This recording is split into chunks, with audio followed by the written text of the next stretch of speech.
امام معصوم کا جلیل القدر صحابی مولا کی خدمت میں پہنچا، اتنا بڑا نام تاریخ تشیع کا جس پہ ائمہ اعتماد کرتے تھے، امام نے گیٹ پہ کھڑا رکھا، کھڑے رہو آرام سے۔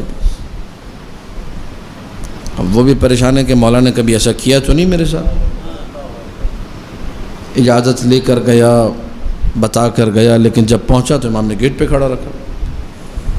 اچھا ایک دفعہ ہوتا ہے کوئی عذر ہوتا ہے، بھئی صاحب خانہ گھر پہ نہیں ہے، خاتون خانہ ہے، تو وہ کہتی ہیں اندر سے مثلا بچے کے ہاتھ پیغام بھجواتی ہیں، آپ ذرا تھوڑی دیر صبر کیجئے، وہ آ جائیں تو پھر آ جائیے گا، سمجھ میں آتا ہے۔ لیکن مولا خود گھر میں تھے، اندر آنے کی اجازت نہیں، دیکھا اس کو باہر ہی کھڑا رکھو۔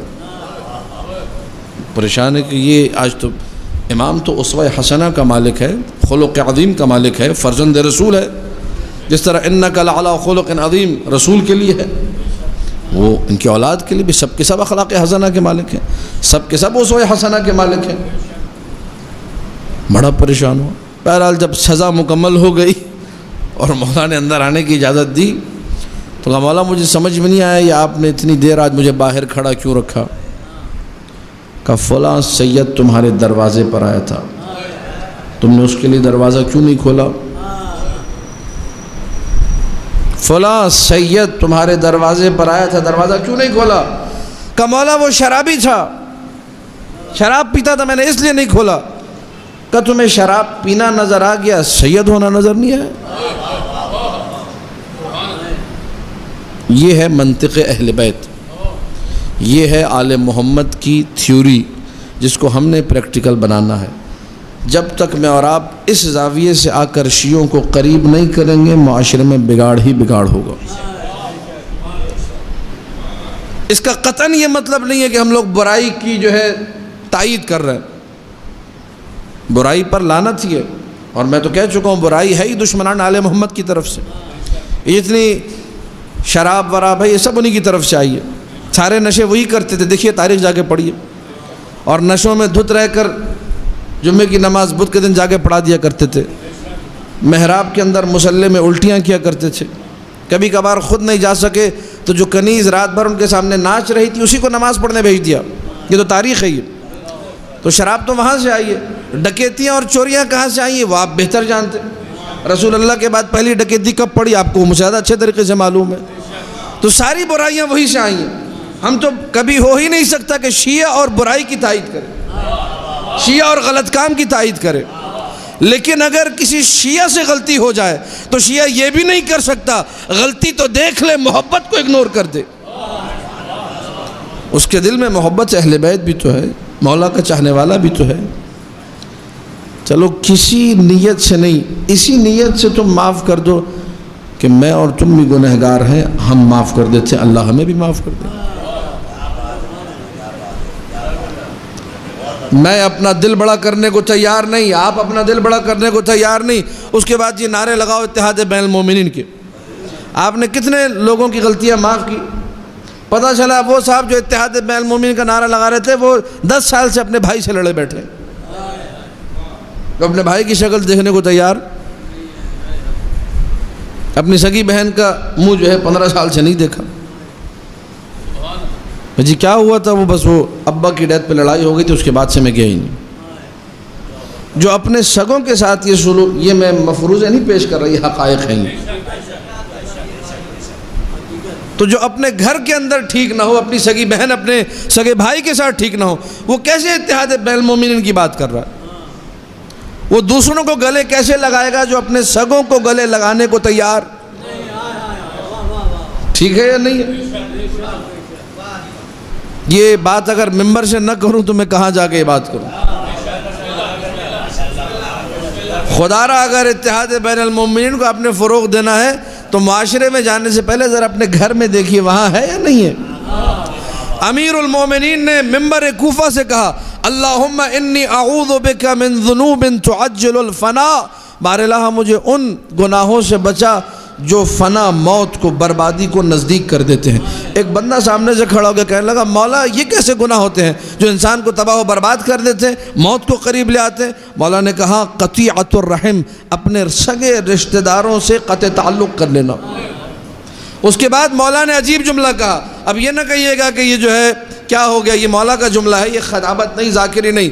مولا نے کہا ان اہل بیت، کچھ گھر والے ایسے ہوتے ہیں فسقۃ فجرا، فاسق بھی ہوتے ہیں فاجر بھی ہوتے ہیں، لیکن چونکہ یتواصون مل کے رہتے ہیں، فیعطیہم اللہ ویمنحہم، اللہ ان کو عطا کرتا ہے، ان کے رزق میں وسعت دیتا ہے، ساتھ رہتے ہیں.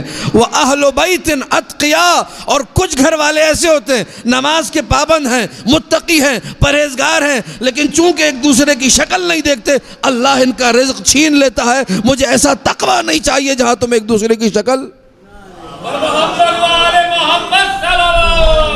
اللہم صلی علی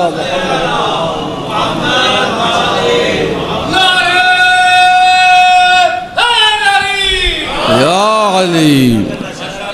توجہات ہے یا نہیں؟ یہ امیر المومنین نے منبر کوفہ سے کہا کہ بار الہ ایسے گناہوں سے بچا. اب میں اور آپ بھی یہی دعا مانگے، بار الہ ایسے گناہوں سے بچا، کیونکہ مولا کی طرف تو کسی گناہ کی نسبت ہے ہی نہیں. دعائے کمیل کے جملے ہوں، دیگر دعاؤں کی ہوں، تو سب تعلیم ہے، تربیت ہے، ہمارے لیے ہے. تو مولا نے ہمیں تعلیم دی کہ ان گناہوں سے پناہ مانگو جس کی وجہ سے تمہاری موت بدترین گناہوں میں سے قطع رحم. انسان قطع رحم کرتا ہے. اچھا، اب میں نے مسلسل 5 مجلسوں میں آپ کے سامنے عرض کیا معیار ہے محبت. میرا سگا بھائی ہے، کیا وہ محب علی نہیں ہے؟ جی محب علی ہے. معیار جب یہ بنا لیا کہ ہر محب علی سے پیار کرنا ہے. کل میں نے عرض کیا تھا آپ کی خدمت میں، کن محبا لمحبیہم ولو کانوا فاسقین، مولا رضا کا جملہ.